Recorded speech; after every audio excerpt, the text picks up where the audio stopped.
Welcome back to the KOAM Morning News on Fox 14. We're making steak and veggies this morning, just in time for Father's Day. Oh yes, I love doing we've got this. Chef Anthony in the studio from Pittsburgh High School Culinary Arts Program. So happy to have you here. Oh, so happy to be here. Having a little fun this morning. And you are a father yourself. I am. I have 2 boys and 2 daughters, and I'm getting ready to be a grandfather again. Oh, wow. To twins. Congratulations. Congratulations. So, what we have today for our vegetables, I have zucchini, onions, tomatoes, garlic, and corn. Okay. Straight off the ear, I just cut it right off, and I rough cut everything so it kind of just makes a nice little variation of stuff. And I added seasoning and salt to it. Okay. And then I have hot butter. I'm gonna go ahead and slide in our vegetables. Make sure that you don't overload whatever you're cooking with. Now, we're making everything indoors this morning, but just so you know, you can always convert it. This is really good to do on a Blackstone style outdoor grills because you can control everything. It's really easy to do.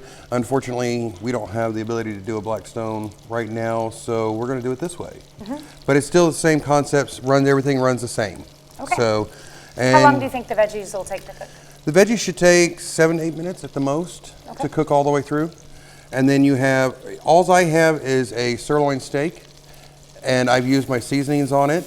The seasoning that I'm using today is my own mango habanero with flake salt.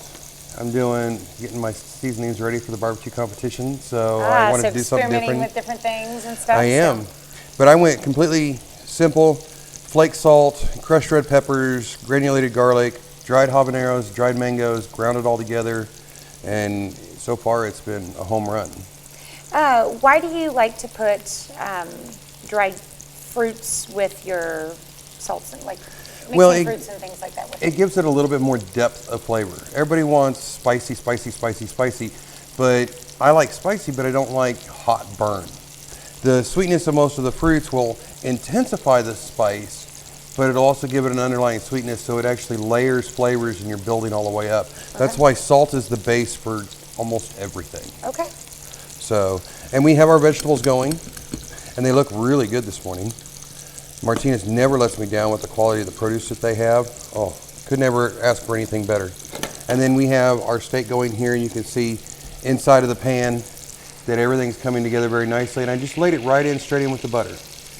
So, and if you're gonna cook like this, let the seasonings sit on the product for just a little while. Okay. The seasoning's been sitting on the vegetables for about 30 minutes, and the steak has come up to room temperature so that it cooks nice and even, and the seasoning's been sitting on it for about 20 minutes. So it's best to let your steak get to room temperature before you start cooking it, not just pull it straight out of the fridge and on the grill. Correct. You'll get it'll cook even all the way through, you'll get a more even flavor with it, and you don't have to worry about any problems when it's cooking.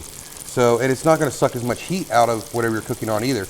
Most people, that's their classic mistake, is they'll do it cold. Like if you're going to make chicken fried steak at home out of one of these beautiful pieces of sirloin, they do it and the steak's still cold. So we're cooking in a pan this morning, obviously. We are. If you were cooking on a grill, is there an adjustment for your cooking times? Not really.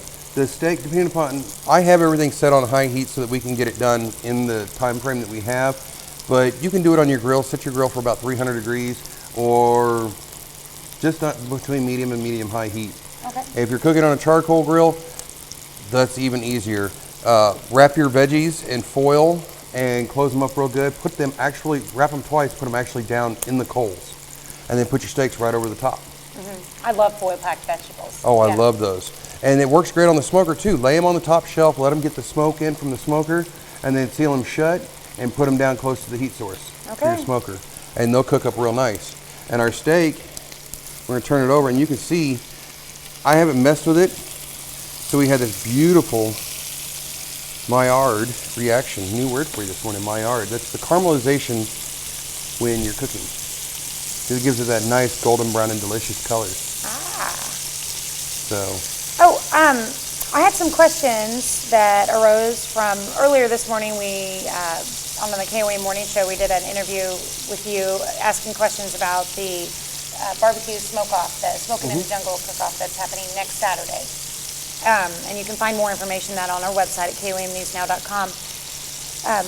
the meats that are provided, are those expected to be smoked, or can you just grill them, or like, what are the rules when it comes into that? The idea behind it is that it's a smoked competition, but not everybody smokes everything anymore. So if you choose that you want to do it on a grill, that's your choice. Okay. Do it, but everything has to, for those meats, for those prizes, everything has to be cooked on site. So bring your grill out, set it up, have some fun. You're going to learn quite a bit. And even just the people that'll be around, you're going to find a whole new family of people that you're going to want to start doing stuff with, just because it's that environment, that community of cooking like that is very tight-knit, and they love it when the new people are added to it.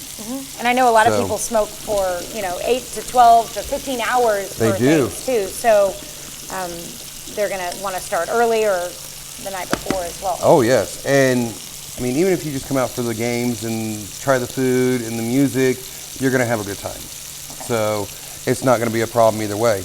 And we have our vegetables are rolling right along. One thing to think about with your vegetables, fresh.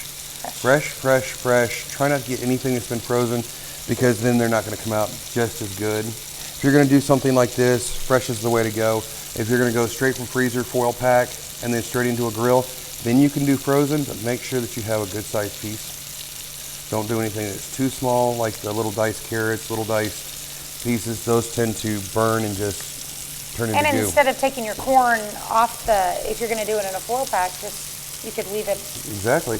And I pre-boil mine a little bit, and then I add flavor to them, and then roll them in my foil pack, and that flavor just cooks right into them even more. So it'll cut down on the cooking time, because corn on the ear is a little bit temperamental on the grill until you're used to it. So I always just pre-boil them, get them cooked up most of the way, and then slather them in butter, my favorite seasonings right on top, roll them right into that foil pack, and they'll finish up real nice. All right. Okay, let's go ahead and go to commercial break. When we come back, these two will be wrapping up their cooking, and we can try out Chef Anthony's steak and veggies. We'll be right back.